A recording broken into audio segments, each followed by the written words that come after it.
Europe 1.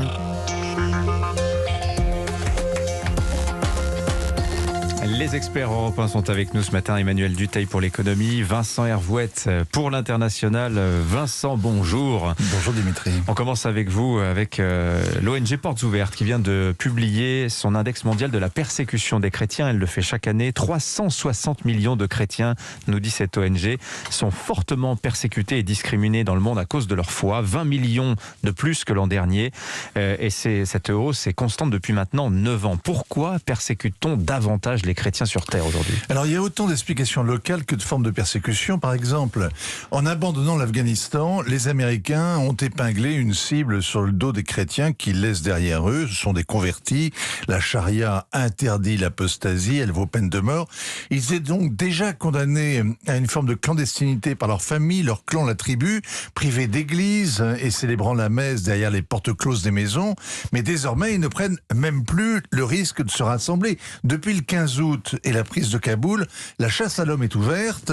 Les talibans pourchassent les infidèles et ils ont mis la main sur des listes. Alors, il y a 1 millier de persécutés, une centaine d'exécutions sommaires, des femmes contraintes à renier leur foi et mariées de force, des hommes torturés, les maisons rasées ou données aux voisins. À court terme, la communauté sera éradiquée. C'est l'exil sans valise ou la mort sans cercueil, avec un effet d'entraînement évidemment sur les djihadistes du monde entier. Par sa violence aveugle, sans recours, l'Afghanistan est numéro 1 du classement de l'ONG Portes Ouvertes. La situation absolument dramatique, mais c'est l'Afrique, le continent où l'on tue le plus de chrétiens. Oui, curieusement, parce que nous on se mobilise beaucoup pour les chrétiens d'Orient, mais c'est en Afrique qu'on en tue le plus. Parmi les 10 pays en tête de liste, il y a 7 pays d'Afrique subsaharienne, et loin devant tous les autres, le Nigeria. C'est au Nigeria que l'on dénombre 80% des chrétiens tués. Par qui? Par Boko Haram ou par Daesh, par les extrémistes Peuls ou par les bandes mafieuses, et donc par l'incurie de l'État qui ne les protège pas ni ne les venge. 1350 morts il y a 2 ans, 3500 l'an dernier, 4650 cette fois. C'est une inflation de martyrs, et on parle du pays le plus riche, le plus peuplé du continent, pas un de ces États faillis comme la Somalie, la Libye, le Yémen, où la vie d'un chrétien vaut moins que celle d'un mouton. Alors à l'inverse, Vincent, il y a les pays où l'État harcèle jusqu'à la persécution. C'est le cas de la Chine. La normalisation avec le Vatican voulue par le pape François n'empêche pas le régime de tout faire pour siniser le christianisme, c'est-à-dire le contrôler, le réduire, le saper. Cela va des évangiles réécrits à la sauce du parti aux églises systématiquement fermées au prétexte du Covid, mais qui le restent quand les autres lieux publics sont déconfinés. Le comble étant les convertiches, les Tibétains ou les Ouïghours. Ceux-là ont la double peine. Au moins 1 millier de chrétiens emprisonnés à cause de leur foi en Chine.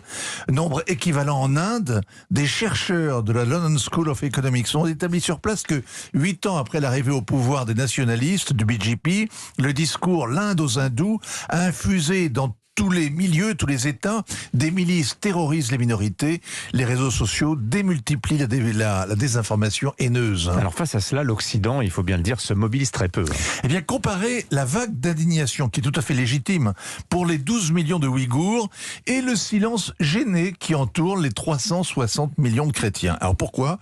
Peut-être parce que il y a l'idée que les chrétiens ont vocation au martyr, que c'est leur lot des catacombes au goulag, en passant par les massacres de la Révolution. Entre le vieil anticléricalisme des médias et la haine de soi qui inhibe l'Occident, on entend guère en tout cas les activistes des droits de l'homme. Signature Vincent Hervouette, merci à vous. Il est disponible, cet index mondial des persécutions des chrétiens, édité donc par l'ONG Portes Ouvertes.